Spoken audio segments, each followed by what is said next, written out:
28장 15절에서 43절의 말씀입니다.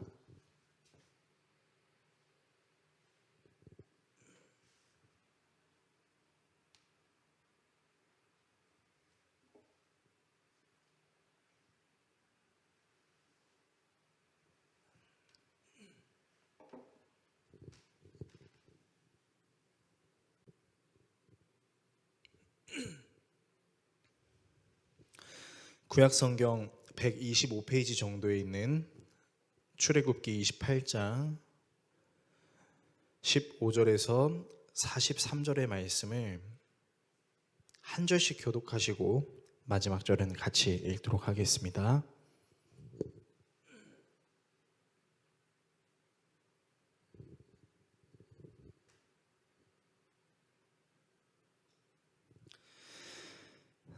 다 찾으신 줄로 알고 하나님의 말씀 읽겠습니다.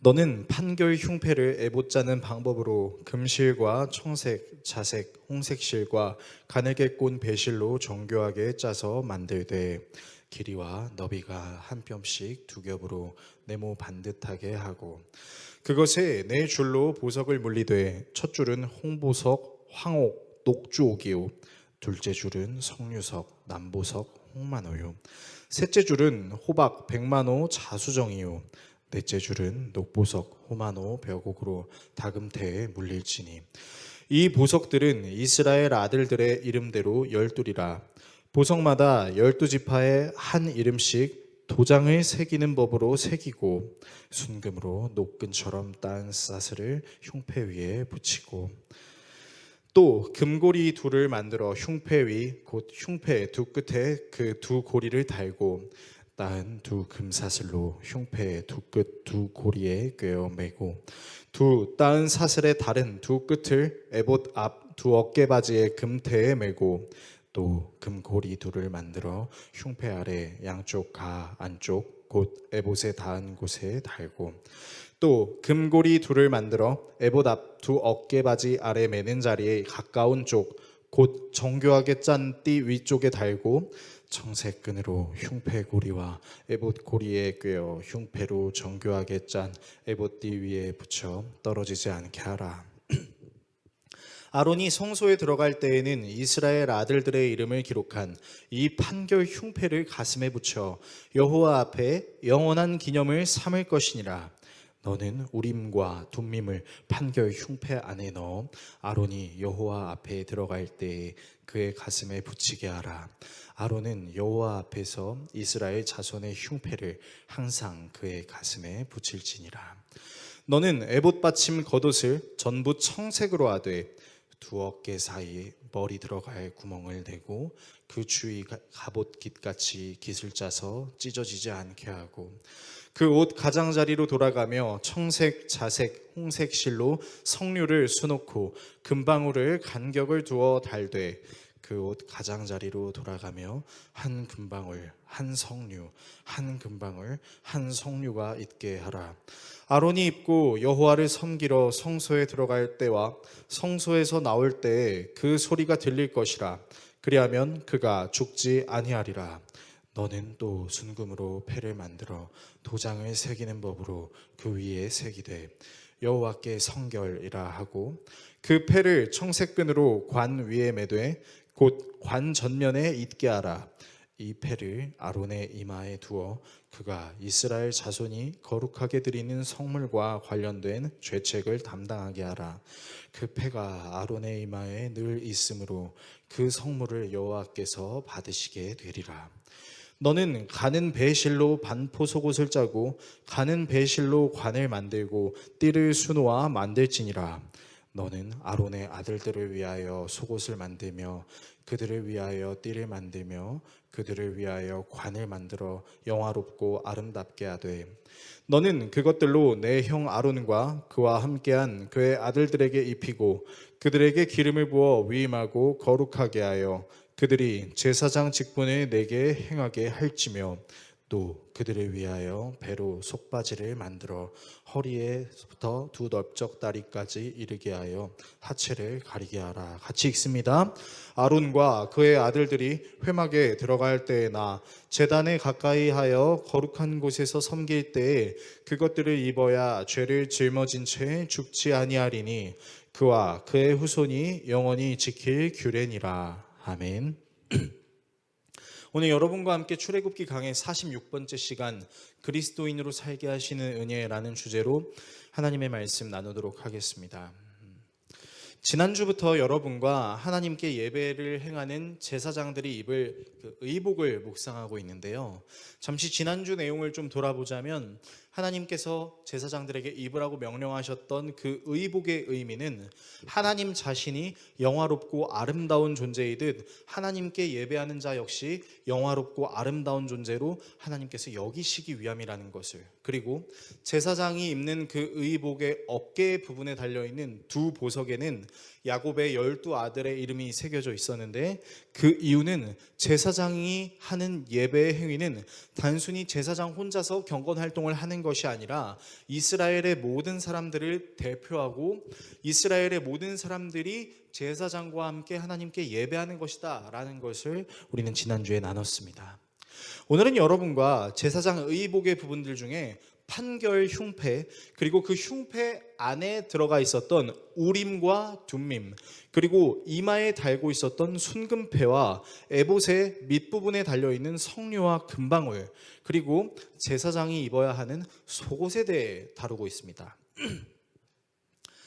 이것들을 살펴볼 건데, 역시 하나님께서 이런 의복들을 만들라고 말씀하신 이유는 이스라엘 사람들을 교육시키기 위함이었어요. 이 에봇이라는 의복의 내용들에 여러 가지 의미가 담겨 있는 것을, 그리고 이런 의미들이 오늘을 살아가는 우리들에게 어떤 마음가짐으로 신앙생활을 해야 되는지에 대해서 알려주는 것을 우리가 함께 묵상하려고 합니다. 따라서 오늘은 여러분과 제사장 의복의 나머지 부분들을 함께 살펴보고 묵상하는 시간을 갖도록 하겠습니다. 본문을 통해 다음의 내용을 살펴보려고 하는데요.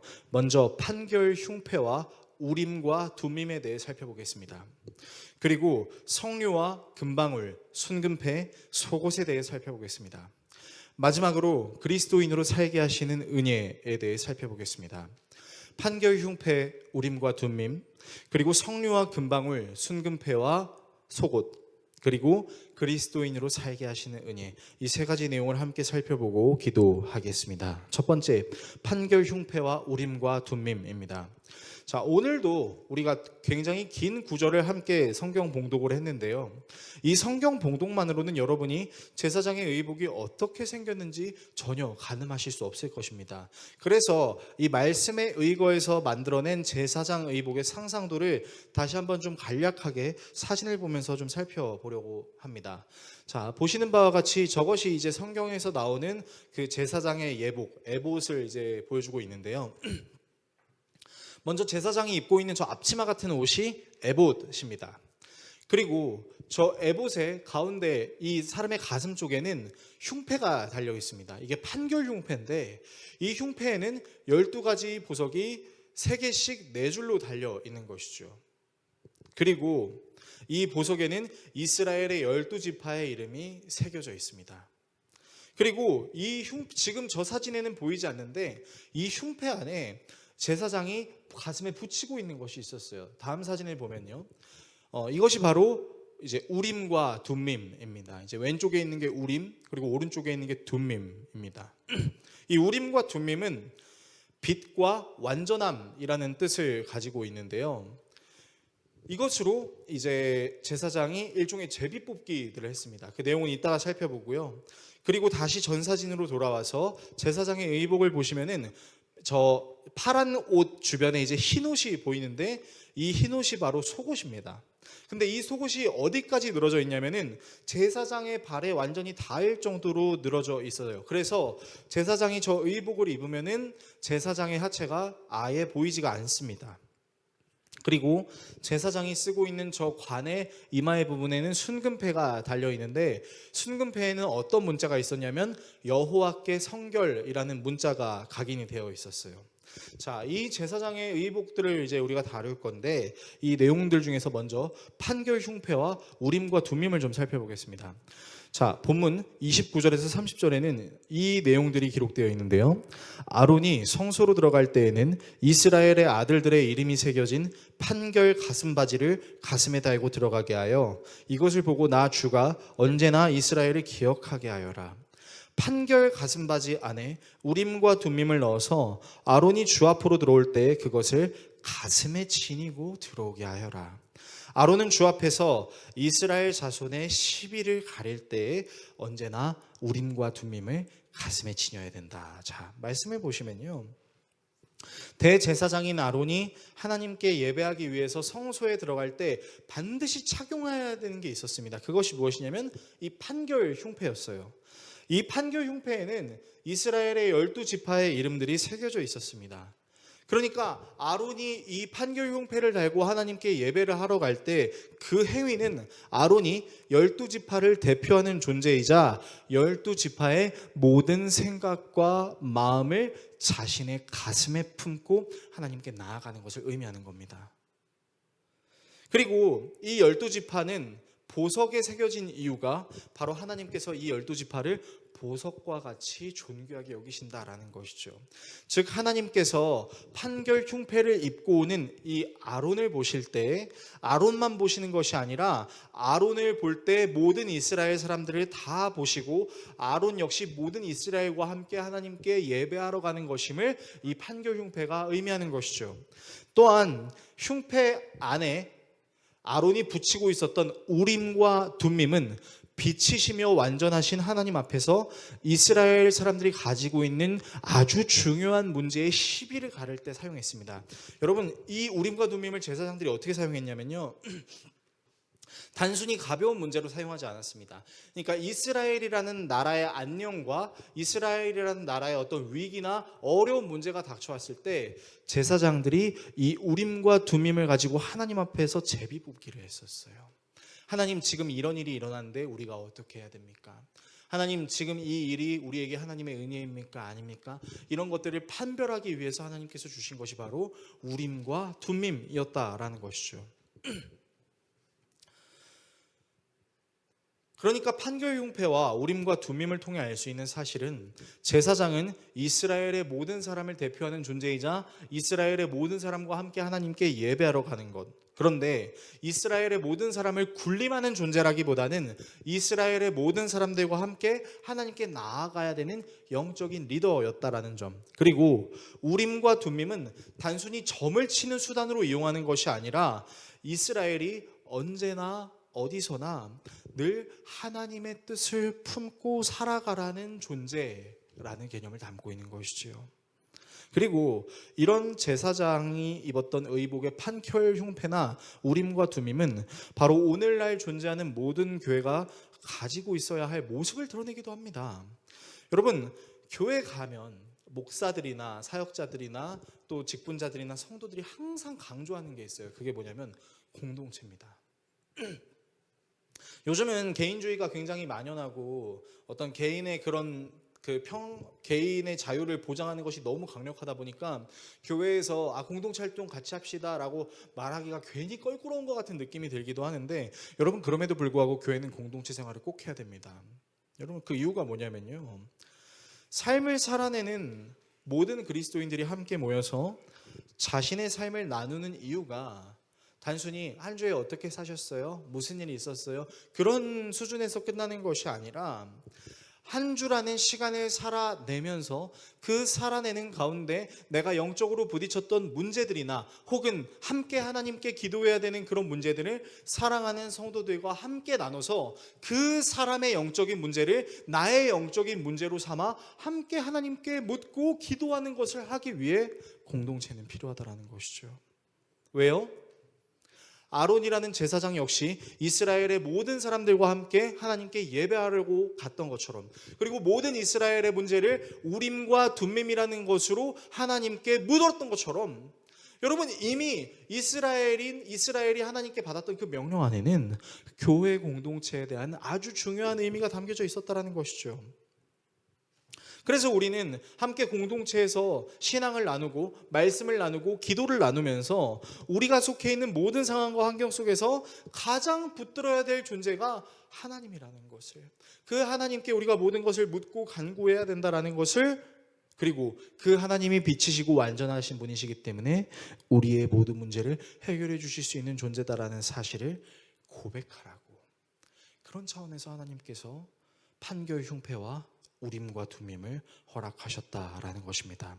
두 번째, 석류와 금방울, 순금패와 속옷입니다.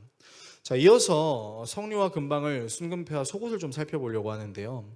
역시 석류와 금방울에도 순금패와 속옷에도 하나님께서 가르쳐 주시는 영적인 의미들이 있습니다. 자, 이것들이 무엇을 상징하는지 본문 33절에서 35절의 말씀을 화면을 통해 같이 읽겠습니다.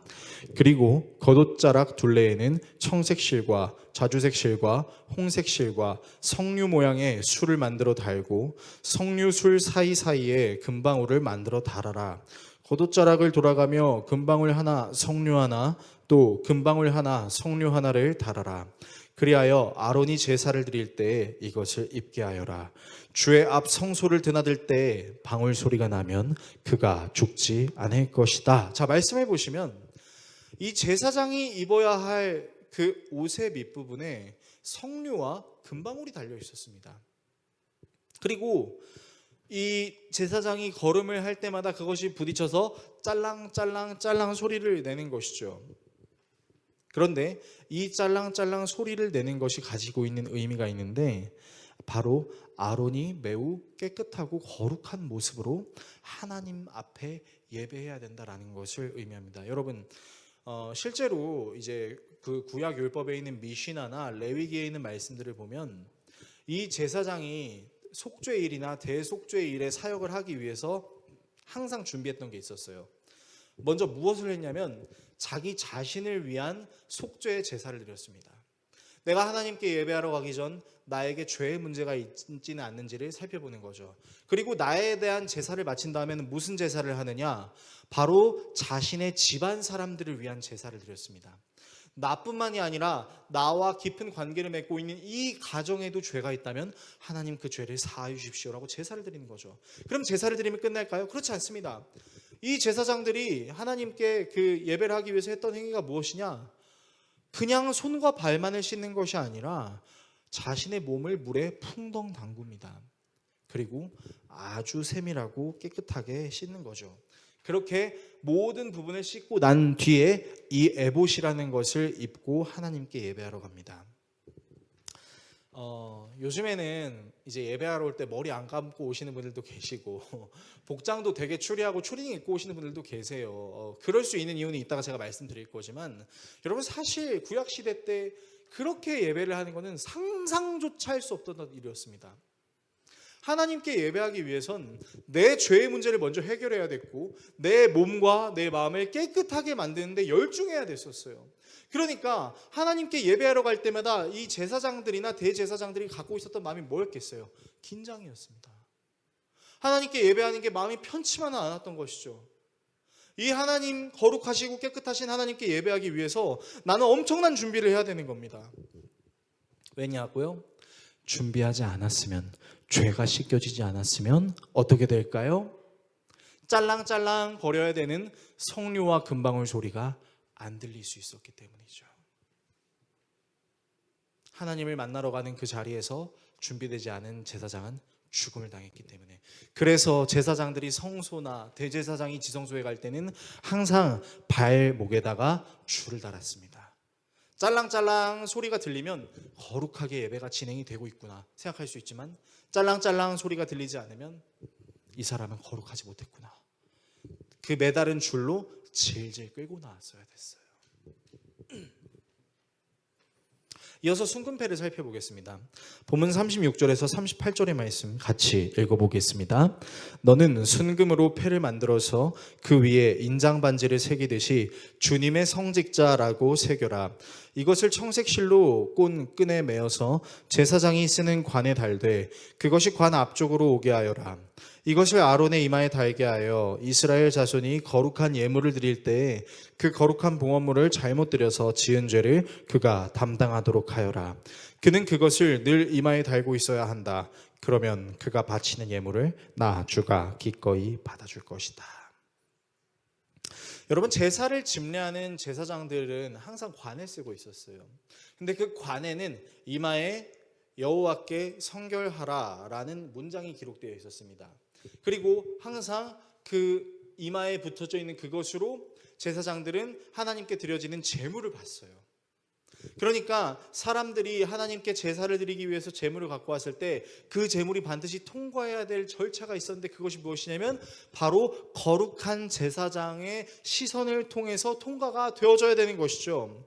그러니까 여러분, 하나님께 예배를 행해야 되는 사람의 거룩함도 중요했지만 그 사람들이 하나님께 드리는 제물이 제사장의 거룩을 통과해야 되는 과정도 매우 중요했다라는 것입니다. 여러분, 그러니까 이스라엘이 하나님께 예배하는 과정들은요 정말 순탄치가 않았던 것이죠. 이어서 속옷을 살펴보겠습니다. 본문 42절에서 43절의 말씀도 같이 읽어보겠습니다. 그들에게 허리에서 넓적다리까지 덮이는 속바지를 모시실로 만들어 입히고 그들의 몸 아래를 가리게 하여라. 아론과 그의 아들들은 회막에 들어갈 때에나 성소에서 제사를 드리려고 제단으로 나아갈 때에 그것을 입어서 몸 아래를 가려야 한다.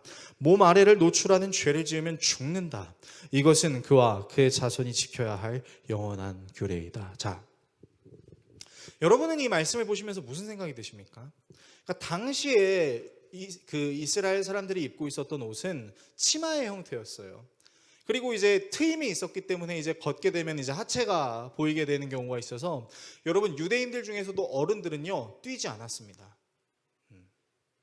우리가 알고 있는 이제 탕자의 비유에서 그 탕자의 아버지가 둘째 아들을 데리러 갈 때 막 뛰어가잖아요. 여러분, 근데 그 뛰어가는 의미에는요 그 아버지가 자신의 밑바닥이 보이는 수치마저 감당하는 마음이, 사랑하는 마음이 더 컸다라는 것을 의미하기도 합니다.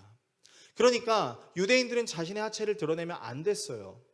그런데 그 하체를 드러내면 안 되는 이유가, 하체를 드러내면 하나님께 죄가 되니까 죽어 마땅하니까 라고 한다면 우리는 조금 아이러니하기도 하죠. 그러면 왜 하체를 드러내지 말아야 되는지에 대해서 우리가 좀 알 필요가 있겠죠. 여러분, 이 말씀은요 하나님께서 단순히 사람들에게 너 하체 꼴 보기 싫어 드러내지 마 심술 부리시는 게 아닙니다. 이 하체를 드러내지 말라는 의미는 창세기의 선악과 사건과 연결이 되어 있습니다. 아담과 하와가 하나님께 지음을 받아서 에덴 동산에 살 때는 옷을 입고 있었습니까? 아니요, 옷을 입고 있지 않았죠. 그런데 옷을 입고 있지 않은 그 나체의 모습을 하나님께서 어떻게 여기셨죠? 정말 보기에 심히 좋았다고 했죠. 그러니까 사람, 남자와 여자는 그 나체의 모습이 흉한 모습이 아니라 하나님께서 되게 아름답다라고 말씀하신 몸이었어요. 자, 그런데 그 하나님께서 아름답다고 말씀하신 몸을 누가 수치스럽게 여기죠? 아담과 하와가 수치스럽게 여기죠. 어떻게 할 때? 하나님께서 먹지 말라고 했던 선과 악을 알게 하는 나무의 열매를 하나님과 같이 되기 위해서 먹었을 때, 그러니까 판단하는 거죠. 무엇을요? 하나님이 매우 아름답다고 얘기했던 서로의 나체를 수치스럽다고 여기는 거죠. 그리고 하나님은 그들에게 옷을 지어서 입혀주시죠. 여러분, 그러니까 하나님께서 제사장에게 하체를 함부로 드러내지 말라라고 하는 것은 꼬장 부리시는 게 아니라 그때의 사건을 기억하라는 겁니다. 하나님께서 지으셨던 그것을 흉하다고 말했던 인간의 악함이 있음을 기억하라는 일종의 기호, 일종의 표식이었던 것이죠.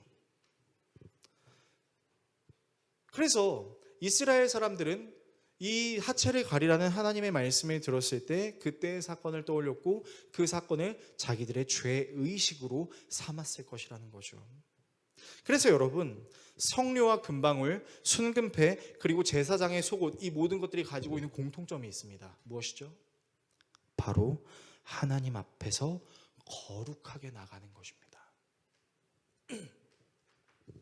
그리고 구약시대의 제사장의 의복의 내용을 통해서 우리가 확실하게 알 수 있는 건요, 이때만 하더라도 이스라엘 사람들은 하나님 아버지께 거룩한 모습을 보여드리기 위해서 상상 이상의 노력을 했다라는 것입니다.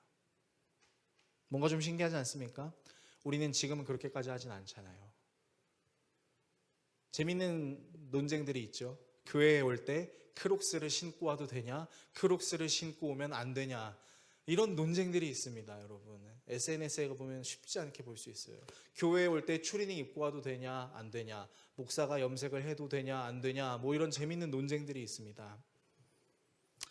근데 사실 이 논쟁들이 중요한 게 아니죠.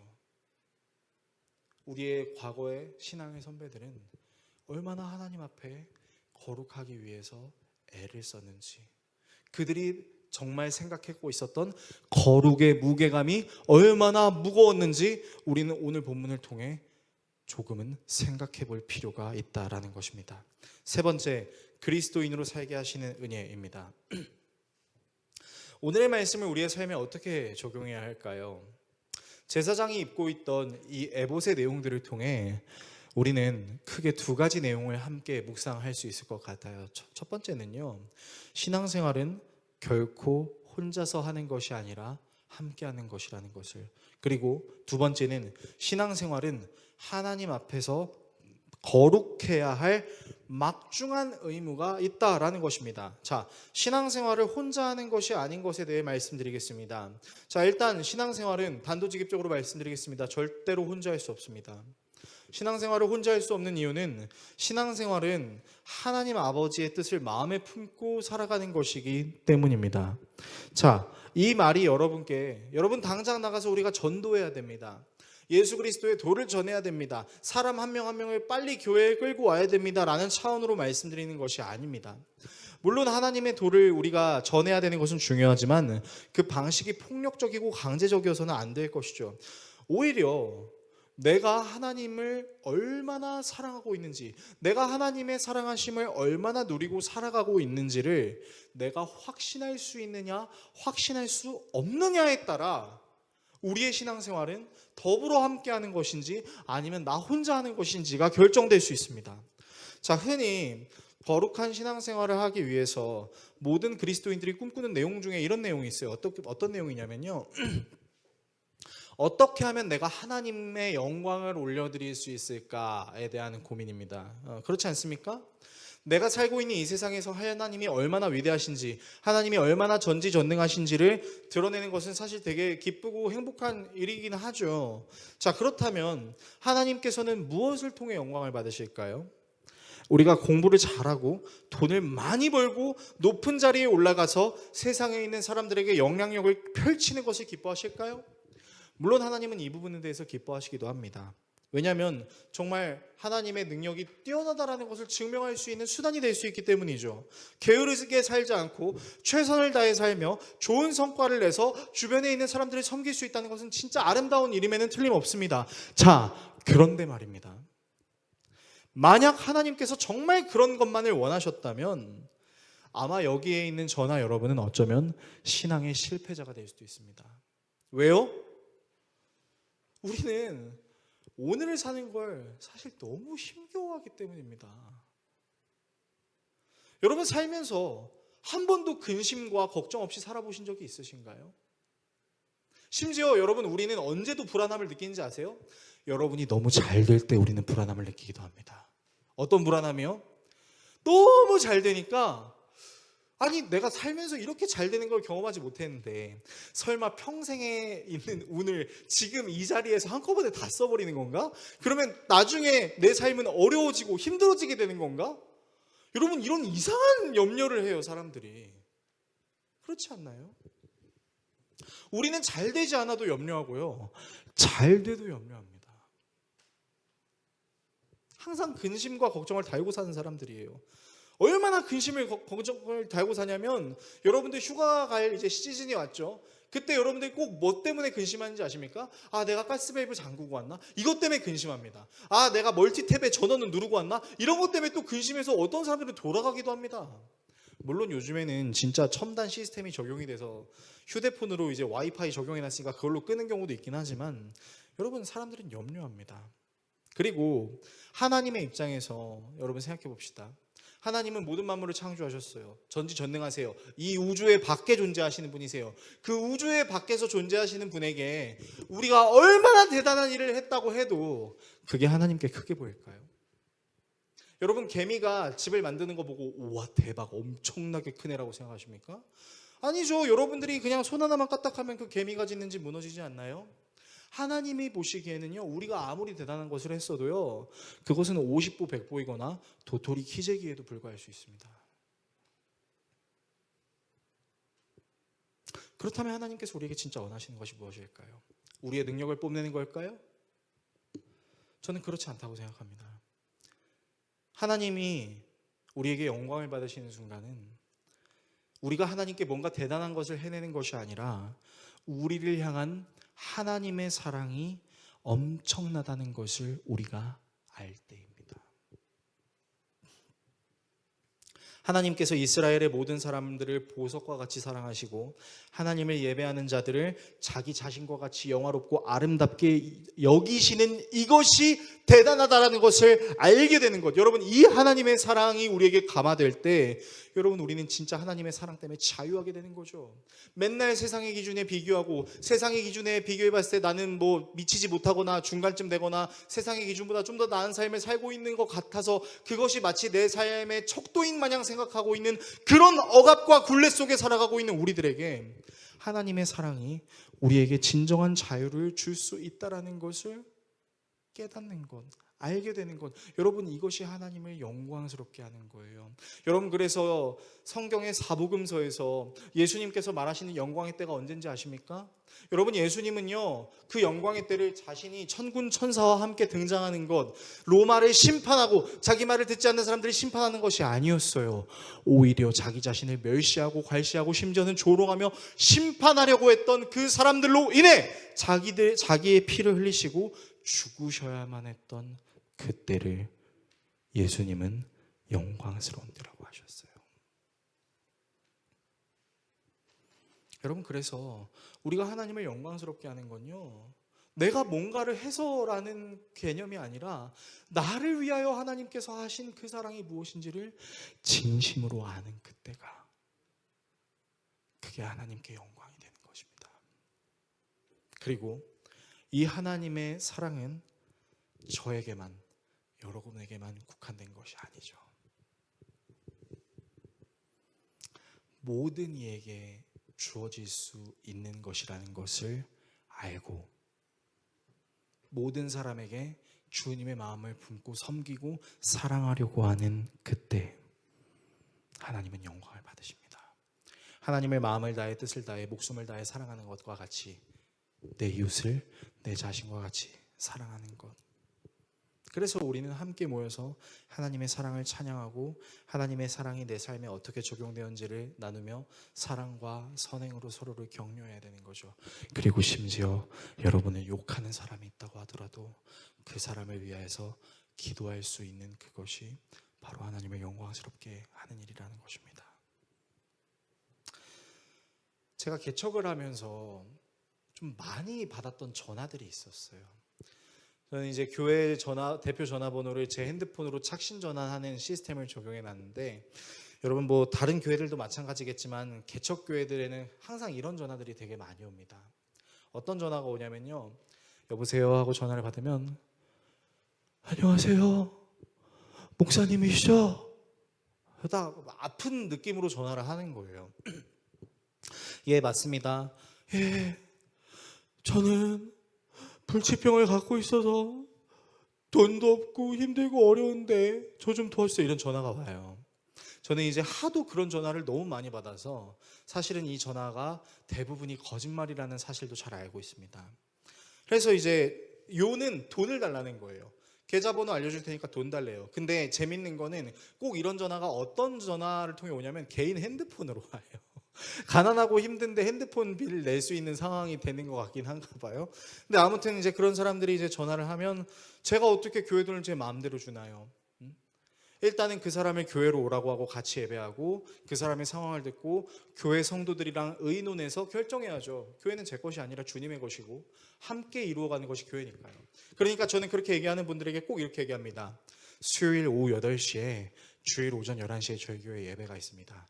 그때 오셔서 같이 예배하시고 그 상황을 좀 말씀해 주시면 저희가 기도하고 돕겠습니다. 이렇게 얘기해요. 그러면 100이면 100 이렇게 얘기합니다. 아니 그게 아니라 지금 제가 당장 약을 사 먹어야 되는데 돈이 없어서 이렇게 얘기를 해요. 그러면 이제 얘기하는 거죠. 일단은 같이 예배를 하고 그러면 아니 돈이 없어서 이렇게 얘기를 해요. 그러면 119에 한번 먼저 전화를 해보시겠습니까? 119는 약을 안 줘요 뭐 이렇게 얘기를 해요. 그러면 이제 저는 아니에요. 119에 전화해 보시면 약을 주시고 긴급 처방을 해줍니다. 아니에요, 아니라니까요. 해서 꼭 전화해 보세요. 이러면 갑자기 돌변합니다. 털이 쫙 돋게 소름 끼치는 말투로 아이 진짜 말귀를 못 알아들어 먹어 이 도그 베이비야 하면서 욕을 해요. 제가 그 욕을 좀 여러 번 먹어보니까 이제는 조금은 면역력이 생겨서 이제 제가 아는 선배 목사님은 욕하면은 욕하지 마세요 라고 이렇게 얘기를 하라고 하는데 저도 욕 들으면 저도 모르게 이제 욕이 나올 것 같아서 전 전화를 이제 끊어버리거든요. 근데 옛날에는 그렇게 말하는 사람들이 진짜 미웠습니다. 할 짓이 없어서 어떻게 개척교회에 이런 전화를 하는 거지? 라는 분노도 일어났었어요. 근데 요즘은 좀 생각이 달라졌습니다. 좀 안쓰럽더라고요. 좀 불쌍하더라고요. 이렇게까지밖에 하지 못하려나? 진짜로 교회에 와서 도움을 구하고 예배하면 우리 성도들이랑 같이 도와줄 수 있을 텐데 작지만 그래도 실질적인 도움을 줄 수 있을 텐데 그래서 저는 그런 일련의 사건들을 통해서 그런 사람들조차도 구원하시기 위해 침뱉음과 조롱을 당하신 예수님의 모습이 생각날 때가 있습니다. 두 번째로 이스라엘 사람들이 아주 거룩한 모습으로 하나님께 예배하려고 노력했던 것처럼 우리 역시 하나님께 신실하게 진실하게 거룩하게 예배할 수 있도록 애를 써야 할 것입니다. 그런데 여러분 우리가 진짜 경건생활을 잘 하려고 하는데 그게 여러분들 마음대로 되던가요? 아니죠. 지금 이 자리에 앉아 계신 분들만 하더라도 여러분들의 거룩을 이루기 위해서 무진장 애를 쓰더라도 그것이 여러분들의 마음대로 되지 않는 상황과 순간들을 정말 많이 만나셨을 거예요. 나는 진짜 예배하고 싶은데 예배하고 싶은 그 내 마음을 실천할 수 없는 상황과 환경을 만날 때마다 내가 얼마나 연약한 존재인지를 우리는 항상 깨닫죠. 그렇지 않습니까? 그래서 여러분 사실은 우리의 행동, 마음으로는 100% 순도 깊은 거룩함을 이룰 수는 없습니다. 그래서 하나님께서 계획하신 게 있었어요. 이런 연약한 부분을 빛과 완전함으로 덮어주시는 옷을 만들어 주셨어요. 그리고 그 옷을 입은 우리들에게 하나님은 무엇을 보시느냐? 우리 안에 있는 연약함을 보시는 게 아니라 우리에게 입혀져 있는 거룩한 옷을 보시고 우리를 의롭다고 하십니다. 사도 바울은 이것을 갈라디아 교회 성도들에게 이렇게 설명해 줬어요. 갈라디아서 3장 27절은 이렇게 말합니다. 여러분은 모두 세례를 받아 그리스도와 하나가 되고 그리스도를 옷으로 입은 사람들이기 때문입니다. 여러분 우리는 자꾸 착각해요. 내가 예수 그리스도를 믿고 구원받았는데 왜 나는 힘들어하지? 아니 당연히 힘들죠. 우리가 하나님이 아닌데. 여러분 예수 믿고 구원받았다라는 것이 이제 다시는 안 힘들어라는 게 아니라는 거예요. 여전히 우리는 우리의 연약함을 가질 수 있습니다. 근데 우리가 무엇을 불안해요? 이 연약함을 하나님께서 보시면 어떡하지라는 불안함이 있죠. 그런데 사도 바울이 말해요. 뭐라고요? 너희들이 예수 그리스도의 보혈로 세례를 받았으면 그때부터 너희들은 예수와 하나가 되는데 그때부터 하나님이 너희들의 연약함을 보시는 것이 아니라 너희들에게 입혀져 있는 예수라는 옷을 바라본다고요. 여러분 이것을 신학적인 용어로 칭의라고 합니다. 의롭다 칭함을 받게 되는 것, 우리의 행위에 연결되어 있는 것이 아니라 예수 그리스도의 구원으로 인해 말이죠. 그래서 우리는 이 예수 그리스도의 사역 때문에 다시는 구약시대 때처럼 어떻게든 거룩하게 하나님을 예배하려고 애쓰지 않아도 될 자유가 생겼다는 거예요. 대제사장이신 예수 그리스도라는 옷을 우리가 입고 있기 때문이죠.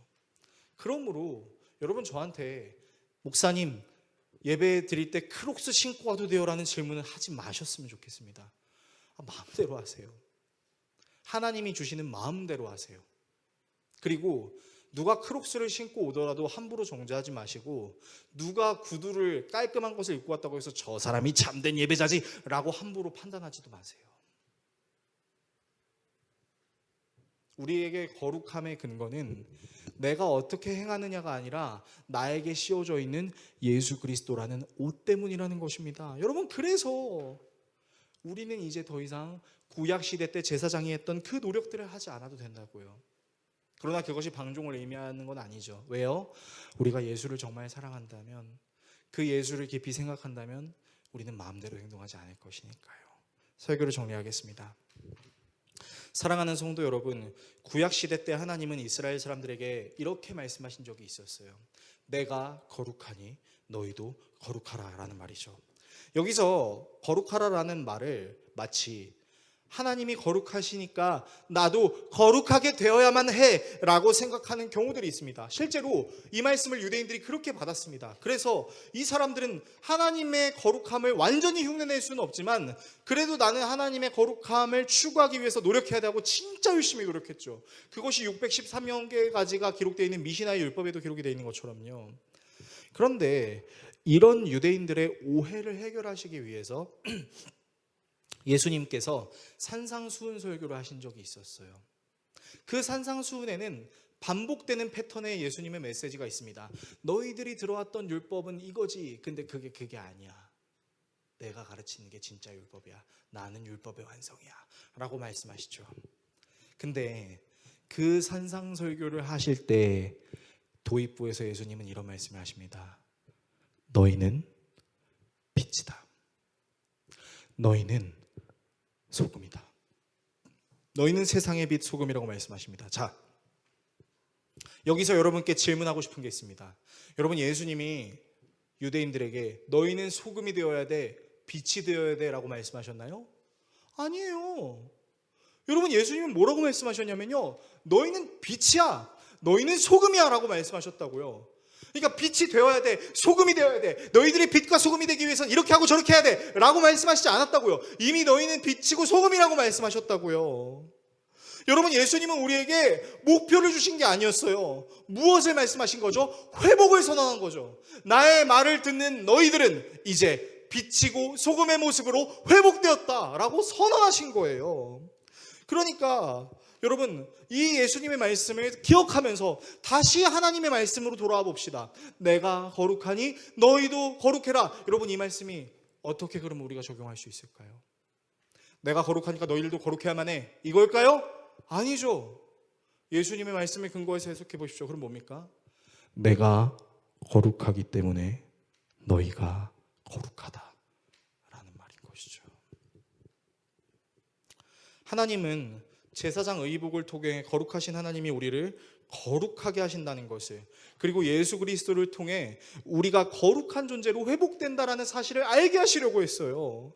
그리고 그리스도인들은 바로 이런 하나님의 사랑을 나만 알고 있고 나만 신뢰하는 것이 아니라 함께하는 사람들에게 선포해주고 같이 신뢰하며 그 말씀으로 서로에게 축복하고 권면하고 선포하며 서로를 빛과 소금 같은 존재로 여기는 것, 그리스도의 사랑을 알아서 그 사랑의 감화가 되어서 그 사랑을 실천하는 것, 여러분, 이것이 그리스도인으로 살게 하시는 하나님의 은혜라는 것입니다. 그리고 그 모습이 어떤 모습이었죠?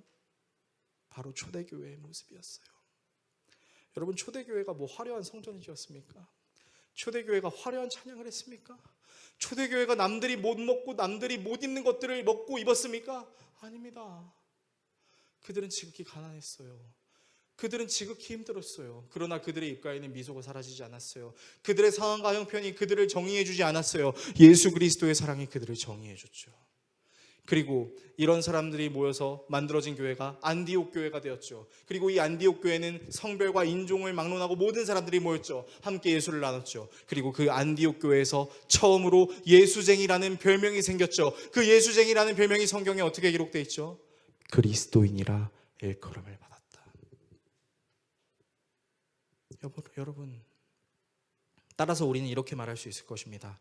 그리스도인으로 산다는 것은 원래 우리를 지으셨던 모습 그대로 회복시키시는 하나님의 은혜를 신뢰하고, 그 하나님의 은혜가 나에게만 있는 것이 아니라 함께하는 모든 사람들에게 있어서 서로를 사랑하게 하는 것, 그리고 여전히 인간으로서 연약함을 가지고 있긴 하지만 내게 입혀진 그리스도라는 옷을 통해 하나님이 내 삶을 존귀하게 여겨주신다라는 것을 믿고 모든 상황과 환경 속에서 나는 하나님을 예배합니다 라고 고백하는 것, 여러분, 이것이 그리스도인으로 사는 것입니다. 그것을 살게 하시는 예수님께 나아갑시다. 그분의 사랑이 우리를 하나 되게 하시고 빛과 소금으로 회복하게 하시며 하나님을 언제서든 어떤 상황에서든 온전히 예배하는 우리의 모습으로 변화시켜 주실 것입니다. 기도하겠습니다.